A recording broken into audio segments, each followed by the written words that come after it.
Prepare-se para mergulhar.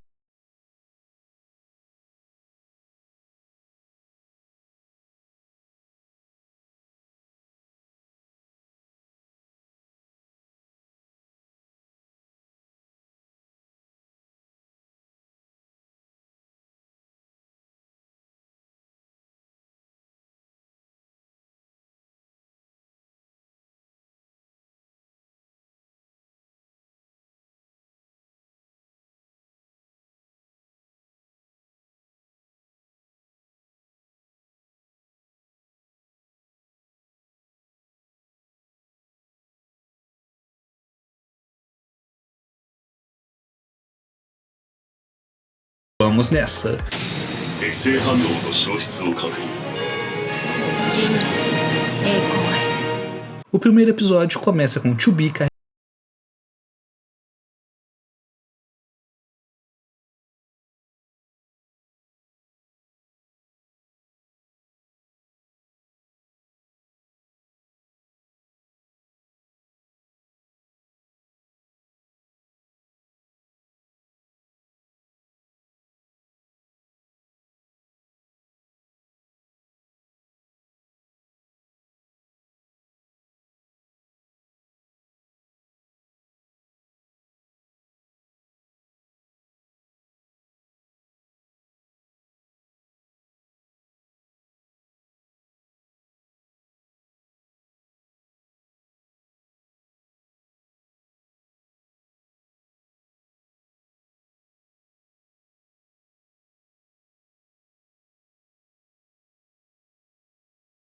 cena épica. Múltiplos sinais de unidades inimigas confirmados. Isso eu consigo ver. Nisso, ela derrota vários robôs inimigos.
Foi uma honra. Foi toda minha.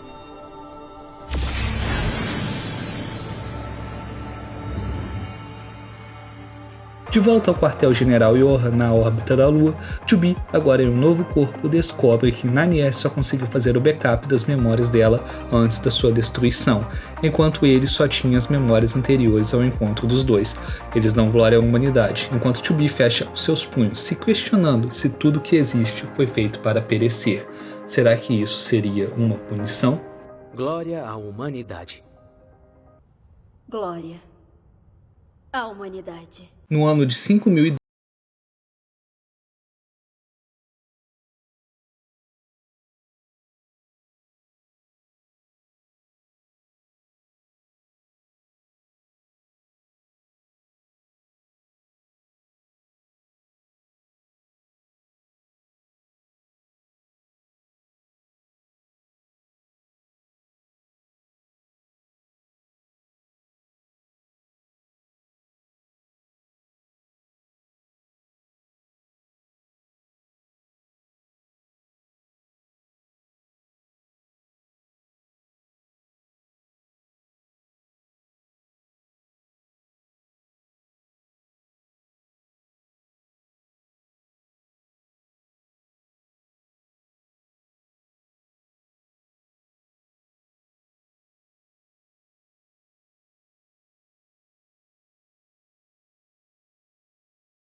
na frente.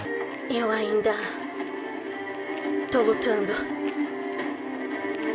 Jackass leva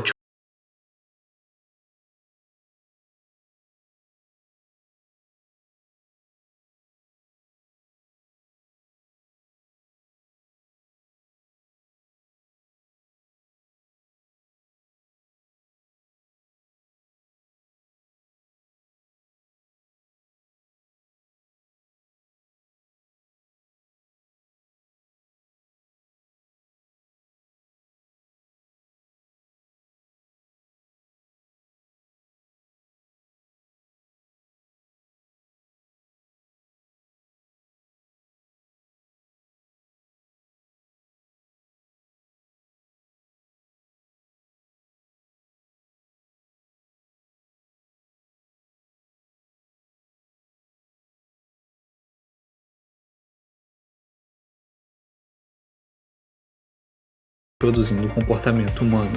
Inclusive, até o robozinho trepa e eu não. Ao perceberem a presença dos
espécie para ficar cada vez mais bonita.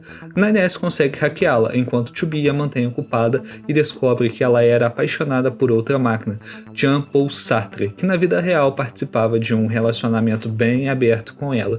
Por ter sido ignorada por Jean, Simone se torna obcecada por se tornar cada vez mais bonita, e com o tempo se tornou uma monstruosidade. Após expor o núcleo da Songstress e revelar o seu núcleo, Nines a destrói completamente. Enfim, me tornei linda. Quando estavam saindo do teatro, eles encontram uma mãe e sua filha carregando um buquê de flores. Elas estavam apenas indo assistir à peça. Nines diz que máquinas não têm emoções, que aquilo é tudo simulado e, mesmo implorando para serem poupados, Nines as executa sem hesitar. Isso deixa o questionamento: será que as máquinas estão se tornando cada vez mais humanas e os androides estão se tornando cada vez mais robôs? Depois disso, 2B e Nines são enviados por Lily para levar suprimentos como óleo e minério para as vidas mecânicas que criaram uma comunidade e decidiram viver pacificamente longe de batalhas. Ao chegarem lá, eles se encontram com Pascal, o líder da comunidade, que explica que ele e as outras máquinas que vivem ali se separaram da rede das máquinas e agora vivem em paz. 2B e Nines ficam intrigados ao ver como vidas mecânicas conseguem viver em sociedade, adquirindo cada vez mais conhecimento e imitando o comportamento humano. Assim como Simone, Pascal também é uma referência a um filósofo francês, Blaise Pascal, que criou a aposta de Pascal, onde diz que é melhor apostar na existência de Deus do que na tese oposta, pois se você ganhar, ganha tudo, e se perder, não perde nada ou perde muito pouco. Ao explorarem o subterrâneo da vila, eles encontram lá embaixo, crescendo junto de uma árvore, a cabeça de Emil. 9S hackeia a cabeça e tem um pequeno vislumbre das memórias de Emil e deduz que aquela é uma das armas criadas pelos humanos para lutar contra as vidas mecânicas. Pascal então aparece e diz que todos da vila adoram a cabeça de Emil, pois graças a ela eles perderam a vontade de lutar e decidiram viver em paz. 9S não dá muita confiança ao que Pascal disse, pois ele acha que isso é algum tipo de defeito ou de bug. Ao voltarem à vila, eles percebem que algumas crianças estão brigando por uma caixa de música, mostrando que ainda existe conflito entre eles.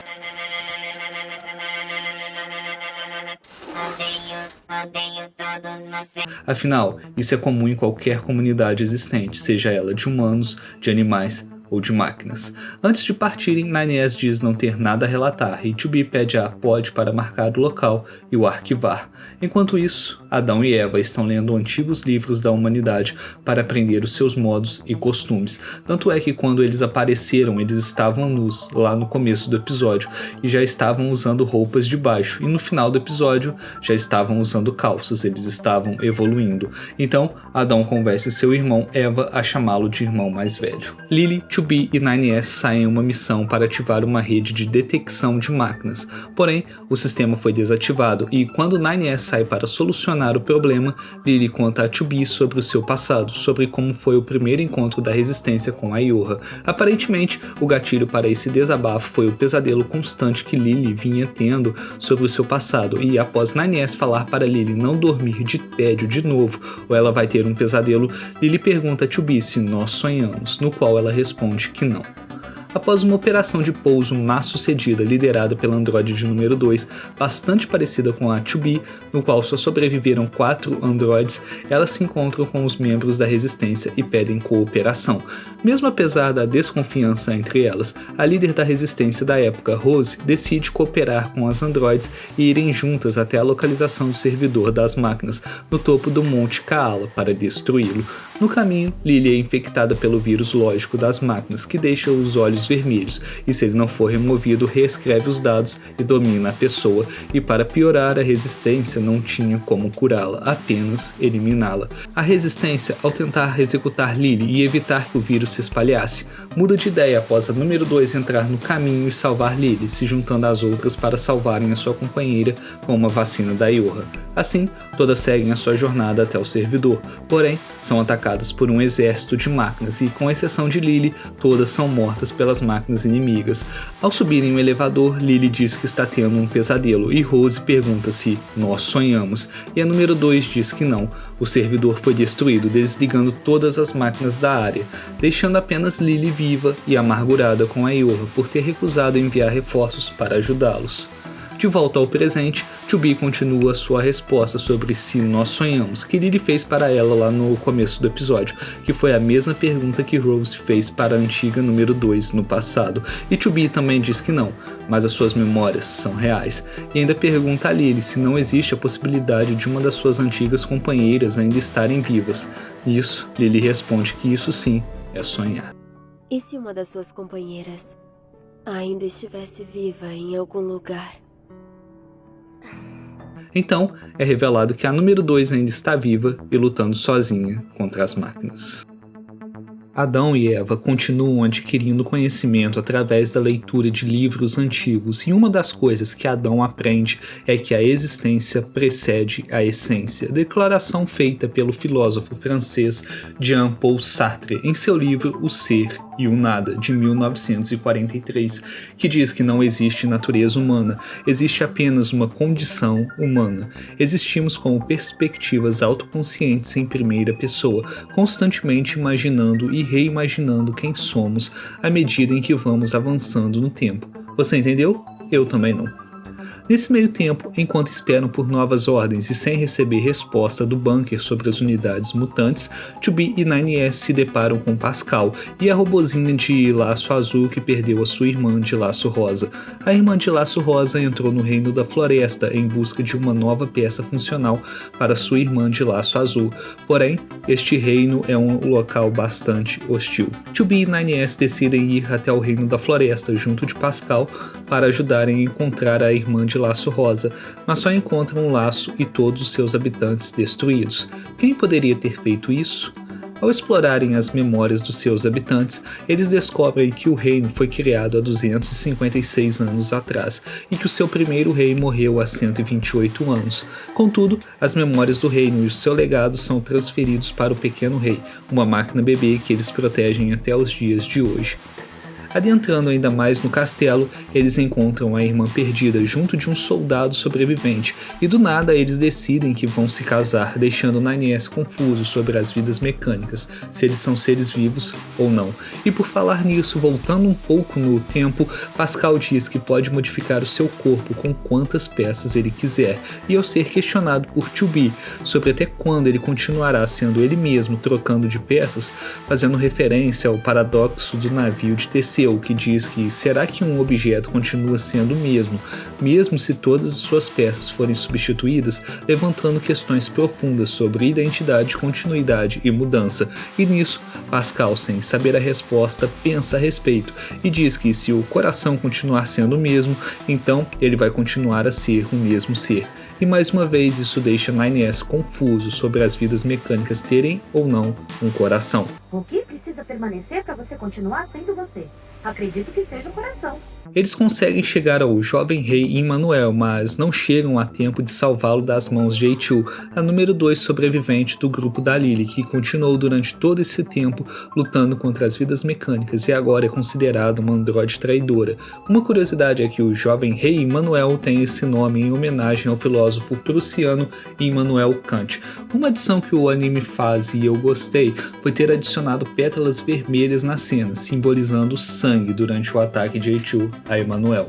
A2 e 2B saem no tapa de espadas e a espada de A2 é quebrada, então ela decide fugir. Ela questiona sobre o motivo de androides estarem protegendo vidas mecânicas, e Nine-S a retruca perguntando por que de ela ter traído a Yorra. Daí ela retruca de novo falando que não foi ela quem traiu a Yorra, mas sim a Yorra quem as traiu primeiro. Essa fala de A2 plantou sementes de dúvida em Nine-S sobre a Yorra, sobre se tudo o que ele sabia até agora era de fato verdade ou não. Então, a comandante pede para 2B e Nine-S investigarem A2 e conseguirem informações a seu respeito, mas não diz a eles o motivo de ela ter fugido da Yorra, pois essa é uma informação confidencial. Na base da resistência, eles tentam obter informações sobre A2. Lily a reconhece como sendo a número 2, mas não conta a eles que a conhece. Em vez disso, diz que não sabe de nada, pois sabia que se encontrassem, eles a iriam destruir. Entretanto, 2B percebeu as reais intenções de Lily, já que ela ficou conhecendo a sua história e vai embora junto de Nine-S. E bom, quem sabe se uma das suas companheiras ainda está viva por aí? Isso sim seria sonhar. Ao questionarem as androides Devala e Popola sobre a A2, elas dizem não saberem de nada, mas talvez a J-Cass saiba. Ela estava na cidade submersa e os dois androides vão até lá. Nine-S tira o seu visor, que parece uma venda, e entra na água, reproduzindo comportamentos humanos. 2B faz o mesmo e fica encantada com o mar e a luz do sol. Depois disso, eles encontram a flor que realiza desejos, a lágrima da lua, ali perto, e decide mostrá-la à operadora Sig-Soul, já que ela havia pedido a 2B para usá-la como enfeite no seu cabelo. Bom, a flor foi usada como enfeite, mas não no cabelo. 2B e Nine-S se separam para procurar por J-Cass. 2B a encontra pescando e pergunta se ela conhece A2. J-Cass responde que tudo que sabe é que ela era a antiga número 2, mas 2B já sabia disso. Ela tenta contactar Nine-S, mas sem sucesso. Enquanto isso, Nine-S hackeia o bunker em busca de mais informações sobre A2, e ao ver a sua comandante tendo uma conversa estranha com o Conselho da Humanidade na Lua, é obrigado a se desconectar do hackeamento, pois a sua invasão havia sido identificada. Então, ele persegue algo ou alguém que ele pensava ser A2, uma identidade que vinha observando os dois há algum tempo, e que tinha desenhos deles pintados em quadros durante vários momentos da sua jornada. Ao final do corredor, Nine-S é atacado por algo. Enquanto isso, Eva termina de ler o seu livro e percebe que não consegue encontrar o seu irmão Adão na rede das máquinas. Quando se dá conta, a vida mecânica especial que estava falando com Nine-S era na verdade Adão, que o trancou em um espaço fora da rede e, antes de começar a torturá-lo, o questiona com várias perguntas acerca do livre-arbítrio e sobre o que é a vida. Será que as vidas mecânicas e os androides estão vivos ou não? 2B consegue rastrear as últimas coordenadas de 9S na sala cheia de pinturas dos dois e vai até o subterrâneo atrás dele. Ela pede ajuda ao bunker, mas a sua ajuda é negada pela comandante, porém, mesmo assim, ela segue em busca de 9S. Ao atravessar um holograma, 2B chega em um local que parece ser uma réplica de uma cidade humana, a chamada Cidade Copiada, mas ela é toda em branco, sem cores e sem vida. Mais adiante, ela encontra várias placas com figuras humanas nelas, além de também encontrar os membros desaparecidos da Yorha todos desmembrados. Então, os vários cubos ali presentes se juntam e revelam a presença de Adão, que revela estar mantendo 9S como seu prisioneiro. Adão conta a 2B que as vidas mecânicas vêm evoluindo com o passar do tempo e se tornaram fascinadas com os costumes humanos e que eles chegaram até mesmo a exterminar os seus criadores alienígenas séculos atrás. E para piorar, ainda mostra os corpos em decomposição de alguns deles. E claro, ele também diz a 2B que a humanidade já foi extinta há muito tempo. Ele diz que não se interessa nem um pouco pelos seus simplórios criadores alienígenas, mas o seu foco de interesse são os humanos, seus amores, suas religiões, culturas, famílias e guerras. Por isso, ele se desconectou da rede para experimentar a mortalidade humana e se tornar mais humano. Durante a luta entre Adão e 2B, ela sabia que não precisava vencê-lo, mas apenas ganhar tempo suficiente para que o pod de 9S conseguisse hackear Adão e neutralizar os seus poderes, transformando a cidade que antes era branca em negra. Quando ela ia desferir o golpe final em Adão, Eva aparece na sua frente e recebe o golpe por ele. 2B consegue resgatar 9S e sai com ele em seus braços, enquanto a cidade colapsa. Ao mesmo tempo, Adão segura Eva enquanto ele morre em seus braços. E assim terminamos o resumo dos episódios 7, 8 e 9 de Nier Automata. Se você tiver curtido, dá o seu like aí, e se não tiver curtido, dá o seu like também, comenta qualquer coisa, pois isso ajuda demais a estar trazendo mais conteúdo aqui para o canal. Muito obrigado e até a próxima. Valeu, falou e até mais.